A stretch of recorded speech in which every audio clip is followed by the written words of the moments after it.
Everybody, welcome to another Playful Humans podcast. I'm your host, Mike Montague, and my guest this week is Pat Rumbaugh. She is from Let's Play America. You can find them at letsplayamerica.org. We're talking about Playday handbooks, children's books, clothes, articles, documentaries, podcasts, 2 TEDx talks, all about helping children and adults rediscover the power of play. So obviously, it's right on the mission here at Playful Humans. If you want more information on us, go to playfulhumans.com and make sure you subscribe to this show wherever you're listening or watching right now. All right, here we go. Let's do it. Don't wait for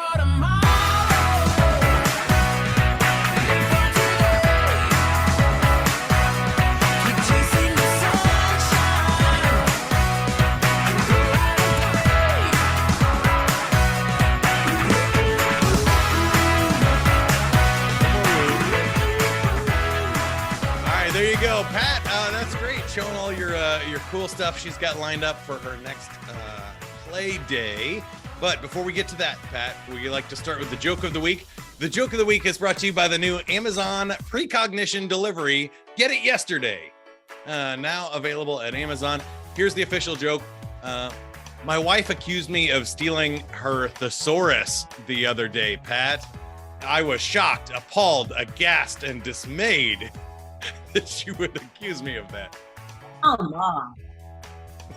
Do you have a joke for us?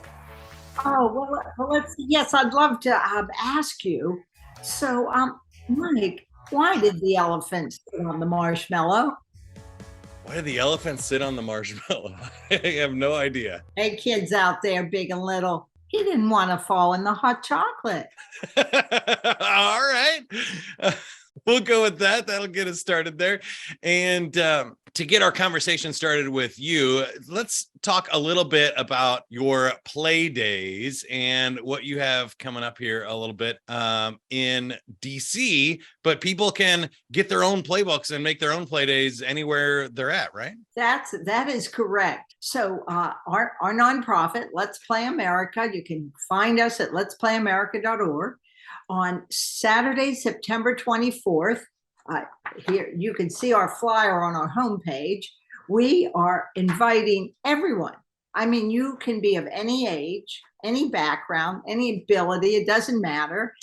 There is about 30 activities planned, 3 bands, everything is free refreshments. Starbucks just let me know that they will be offering refreshments. So the adults out there after a couple hours of play, like coffee, wow, okay, and giant food and our co-op, they all come through, and the very best part of our play day, well, the whole thing's great, but at the end of play day, Congressman Raskin has been leading Simon Says since our very first play day, and he confirmed he will be here, and I'm telling you, people come out of the woodwork. We sometimes have to say, okay, the last Simon Says game is people that only have their age is 1 digit, so basically 9 and under, because sometimes us adults we want to going, that competitive edge gets in there, but it is just a blast to see. I love it. We have a video of years ago, one of our earlier play days, where he asked a 5-year-old to give the rules, and it's hilarious, the rules of Simon. I feel like Simon Says is an interesting one because you got to have a really good leader. You know, you got to have somebody that can really do it. Otherwise, it's a little tricky. My goodness. He gets me every time. I've even been told by young children, "Play lady, you're not very good at this, are you?" That's funny. All right, so help me roll back the clock a little bit. How does one become the play lady? Oh gosh, that great question, Mike. So, okay, so I founded this play committee, and we decided to plan our first play day. And after that, there was a write-up in our small city newspaper, the Takoma Park newsletter, that's mailed to every family, and you can see it online on the city website. And next thing you know, I get this phone call. Are you Pat Rumbaugh? I said, yes. the play lady. And I laughed. I said, what? And the guy said, yes, the wife and I are moving. She said, call the play lady. So they came over, they bring all this, a lot of it was new, Mike, new balls, rackets, all kinds of fun stuff, golf That's balls, cool. name it, clubs, bats. And so I said, oh, well, sir, may I get your name and address? No. No, I said, hey, I was raised to write people a thank you note. He said, play lady, you know what I want you to do? Keep doing what you're doing. So 14 years later, here we are, still doing what we're doing. And it's great fun. And we strive to, doesn't matter how old you are, Mike, everybody deserves to play. Yeah, that's one of the things that I wanted to talk to you about, because whenever I talk to other play advocates, I think most of the conversation is directed towards kids, that a lot of the play has been kind of sucked out of their childhoods in school, recess times, even PE and music and art classes, and all kinds of things that are not great. But what strikes me as adult, and maybe I'm just selfish and a little narcissistic, but what age, would you not recommend play? I think we find, like, with even seniors, and it staves off Alzheimer's. You want to keep moving. It's good for muscles and joints and all kinds of great stuff. It's like, well, if we expect our children and our seniors to be exercising and moving and playing and keeping their mind active, like, what age wouldn't that be a good idea? And for me, it seems like that's just everybody. But I think you can tell me, based on your expertise, the actual question here is, what are some of those benefits that whether you see it with children or adults or seniors, what is really the thing about play that people are missing when they don't do it? Oh gosh, they're missing isolate. They're isolated. They're missing out on possibly not even interacting with younger generations. Like, say they live in an environment that they're around all seniors, and they don't go and join in on any of the activities that are offered where they live. And they've given up being physically active because I'm using a walker now. So they and so they're missing out so much that their life becomes depressing. They are more stressed about things, whereas those that play, oh my goodness, what a difference. Something that inspired me, Mike, was before I founded the play committee in Takoma Park, we had intergenerational games night at this apartment building, and I would go every Tuesday night. Oh, wow, that sounds fun. Turn off your cell phone, and what I loved so much is these super seniors, and then teens got community service that came. So all this gave me ideas for play days, and they would love to razz me as the years went by, and I developed the play committee and then the nonprofit. Like, Pat, what have you been playing? When's the next play event, Pat? And I would get them to come, and it was great. I mean, we've had pool parties that have been free, because we've had a dog party. We have events. We close streets to play, and we join other events. Have you ever heard of National Night Out? Police departments all around the country. Oh, cool. The first Tuesday in August, some of them choose to hold a free event, and ours, we just last Tuesday, Yeah. oh my gosh. And you don't just see young kids playing. Something that really warmed my heart was, we knew it was going to be warm. So I said, hey guys, can you give us like 4 extra tables and 16 chairs? We want to bring out the board games. And there was this family of all generations playing Uno. I just loved it. And then also to play with the police. But back to seniors, and just adults, if you start giving yourself daily playtime, your whole life is going to improve for the better. You're going to feel happier, healthier, less stressed. And who knows, if you're single, you might meet someone because you're fun. People want to play with people that are fun. So. Well, I mean, there's actually been research that's shown that when you play, several things happen. One, you smile more when you're happier and you're fun. That attracts other people, so you get rated more physically attractive. If you're playing in ways that move your body and things, you lose weight, you become more attractive, and lots of good positive side effects and hormones and other things going on there as well.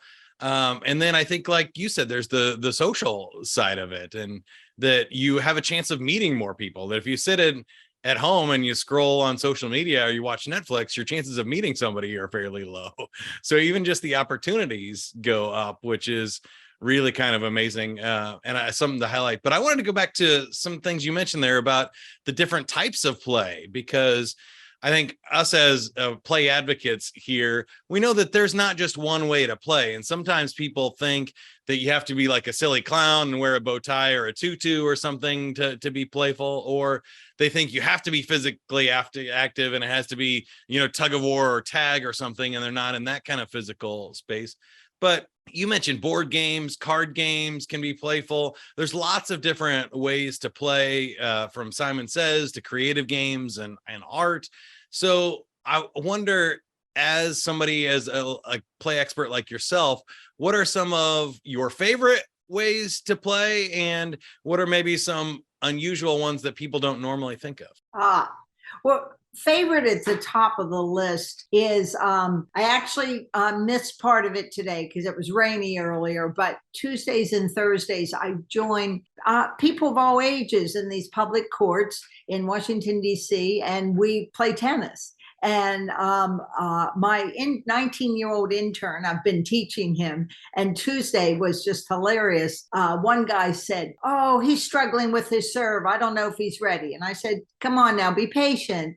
And that's rare. No one ever usually says anything that's like, maybe shouldn't say that. Next thing you know, David's not only getting his serve in, he's hitting winners against the guy. After the guy was like, "Wow, you've really improved, Coach Pat." See, I was a PE teacher and coach for years, and I loved that. I loved playing with my students and players. What'd you coach? I coached 64 teams in my life. One of baseball, where then my son fired me after 9 because he says, "Mom, you don't bring everybody into the pitcher's mouth," But anyway, the outfit wasn't that far out. No, I got told after my first week to coach soccer. I'd never coached soccer, but I loved it. And then basketball, and I founded the tennis teams at Washington International School where I coached. I did coach a little college tennis while getting my master's. My master's is in motivation and positive talk. And I used that to basically rally my students and rally myself, because I believe, I don't know if you play tennis or whatever you play, Mike, but you've heard the expression, "Oh, I'm bad." Well, I say, what does that help? But if you hit it in the net, you say, "I'm going to hit the next one over." Or if you hit it out, "I'm going to hit the next one in." You're telling your mind, your body what to do, and you do it. And well, the only way to get good is to be bad first. There's no magical, "I'm great at this" day one. Yeah. We all started somewhere. But obscure things, well, I do a Sudoku every day. Nice. That's like set myself quiet time, and I don't necessarily time myself or anything. I just enjoy doing that. I love to play in the dirt. I like to weed. I like to rake leaves and mow grass. And people, sometimes neighbors are like, "Pat, why don't you hire somebody, or get the neighborhood kids?" And I'm like, I like this. And I play music some when I'm out there, because that's a lot of fun. Love and so but I would try anything. I can't say that I'm real big on heights. Like I don't know if I want to bungee jump, but most things I'd try. No, I'm not a big fan of extreme sports. I never really was, even when I was a young dumb teenager, college kid. I never liked anything that puts my life on the line, or failure's fatal. But I love sports and moving, anything that's bike riding, kayaking, stuff like that in normal sports mode and being active and being outside. I can't say that I've ever gotten into like the gardening and other stuff though. That's one that it feels a lot like work and less like play for me. But I do love putting music on no matter what I'm doing. So that's awesome. I hosted karaoke for 12 years. So I love music. And that means I've heard, Summer Nights about, 2,500 times in my life. But what about for the play days? You mentioned Simon Says is a great one that I haven't heard of for a while. I know like Red Light, Green Light came back because of that, television or Netflix series. But are there any other like games or things that you do on play days that people maybe haven't done or haven't done in a while? Let me give another plug for the handbooks, because there is over a list of over 50 activities. Some we are like our dress up station, one of my favorite photos is the local high school football team. About 25 of them came in their red jerseys. And I said, guys, come here a minute. This is play day. Go to the dress up station and I don't want you all to look the same, and come back and we'll take some photos.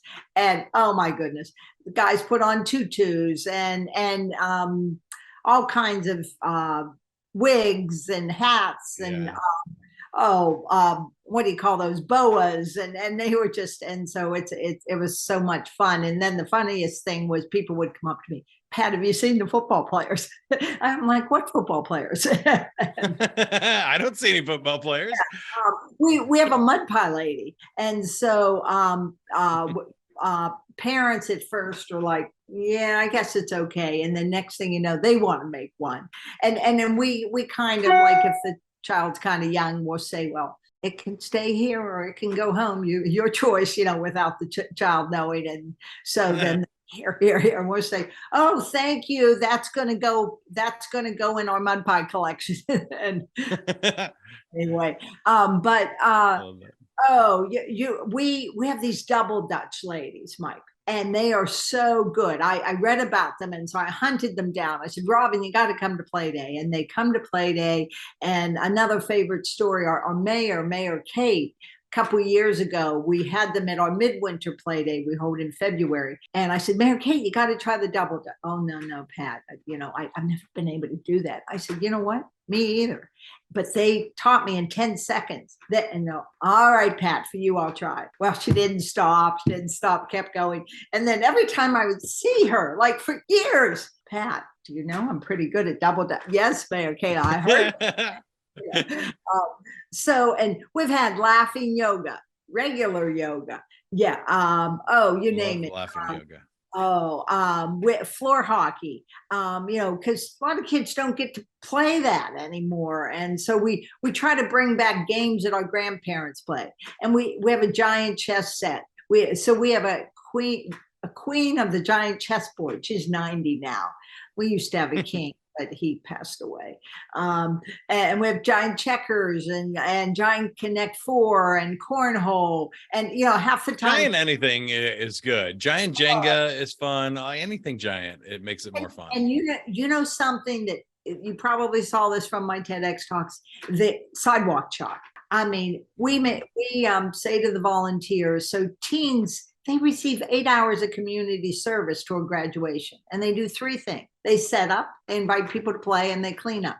But the sidewalk chalk kids, I say, okay, kids, I want you to go all around the parking lot where no cars are coming. I want you to make tic-tac-toes and hopscotch boards. Yeah, this is on my driveway. We put a hopscotch board, and I looked out one day, and here this family was hopscotching, and I said, oh, may I get a photo? You name it. Then we bring out like Twister and fun games that we haven't played in years.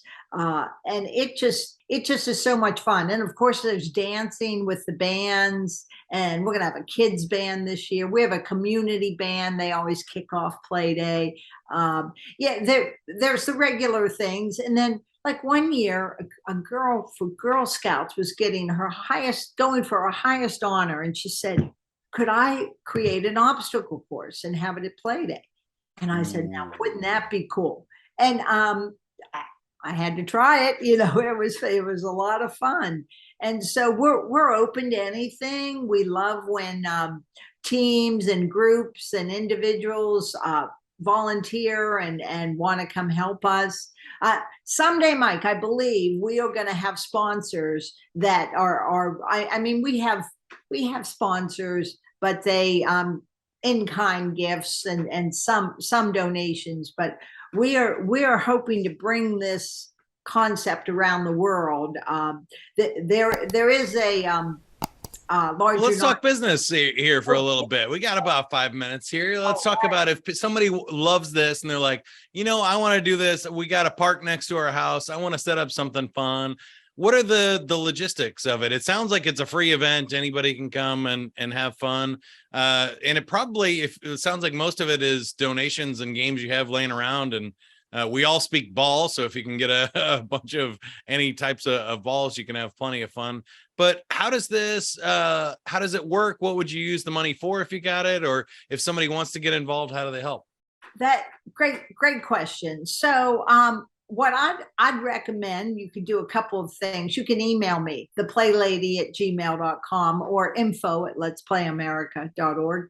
And I'd be glad to answer your questions. And I would say almost weekly, I hear from somebody on some play related question. But I would get the handbooks because they're $30 for two. That's a no-brainer. And then you get your posse, your play posse, your play team, and you say, "Hey, do we want to start with clothes in the street, or do we want to go big time and create a play day?" There is a larger nonprofit called changex.org, and they actually they've accepted our project, which is play days. And I think it's something like 23 communities from around the world are being considered for funding, and we would get some of that funding. And something you can do is you can hire me for consulting, or you can invite me to come and speak at a town hall meeting. I don't know how many conferences I've spoke at. And you can also, young children know, this is my first book, Let's Play at the Playground. It's photos, Mike, of kids playing, and it's just a lot of fun that it brings back memories.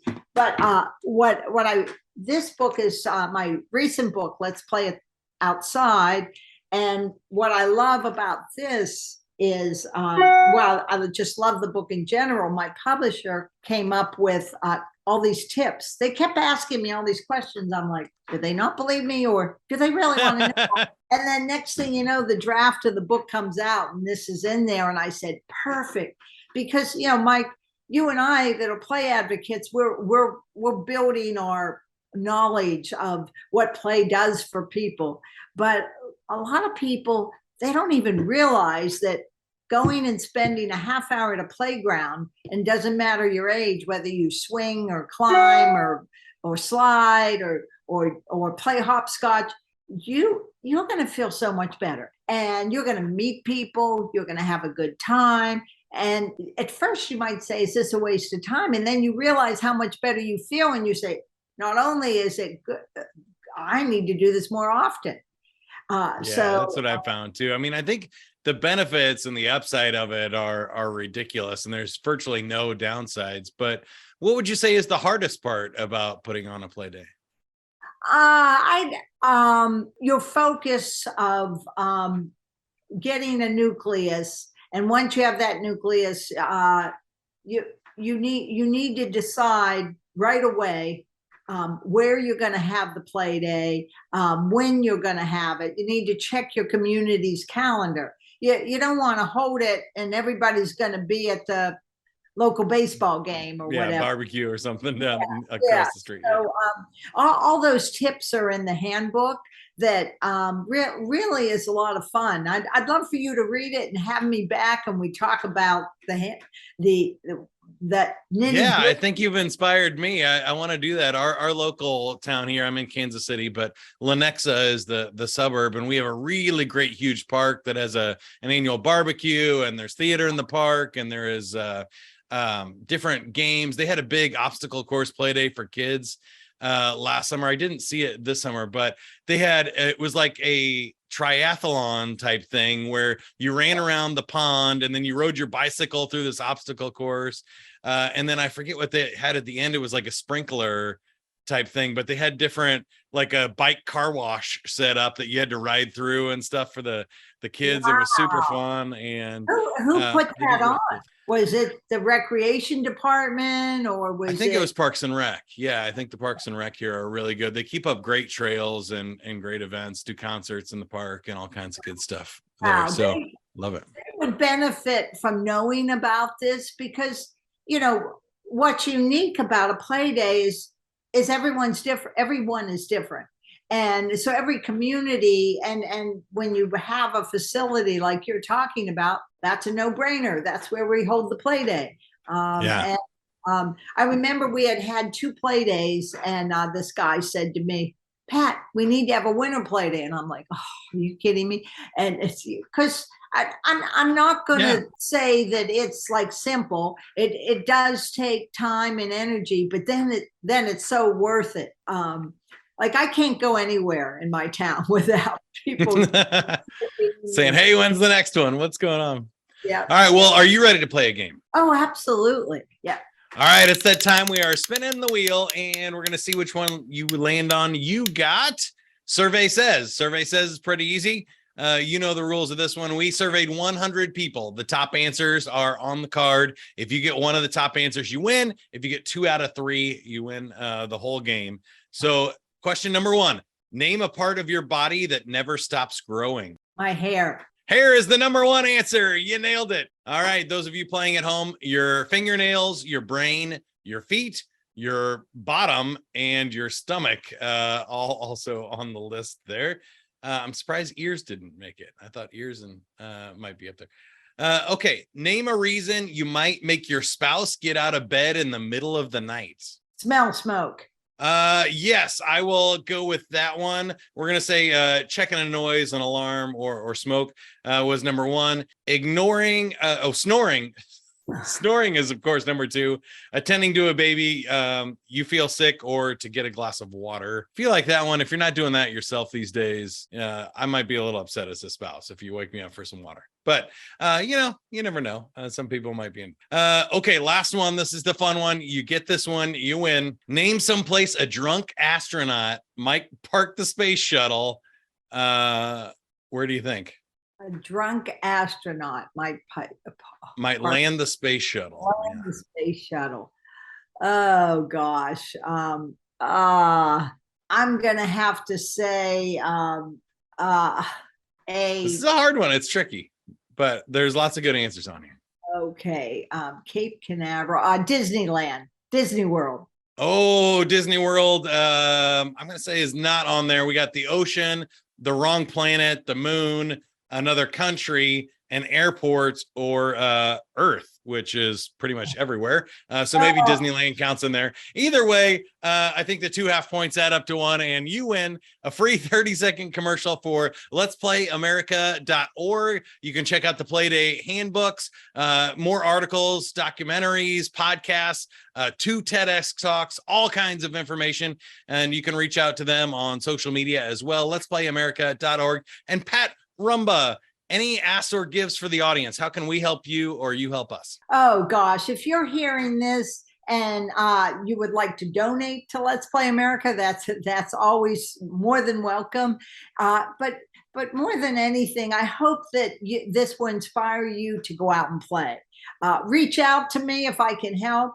I'm in the process of writing Saving Play, my adult book, and if you have ideas of how we can save play, let me know. Hey, Right. we will talk about that for sure. Pat, thank you so much for being on the show. Pat, the Play Lady.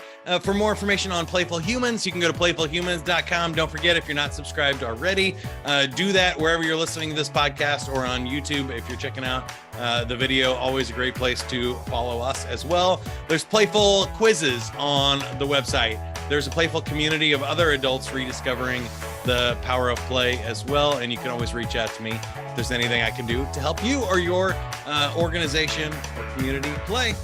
Now go play, everybody. Have fun. Don't wait for tomorrow. Live for today. Keep on chasing the sunshine and go out and play. Hey, you did it. You made it to the end. But don't worry, there are plenty of more videos where that came from. Just click subscribe to Playful Humans to get notified about our future videos. Now, what are you still doing here? Go play.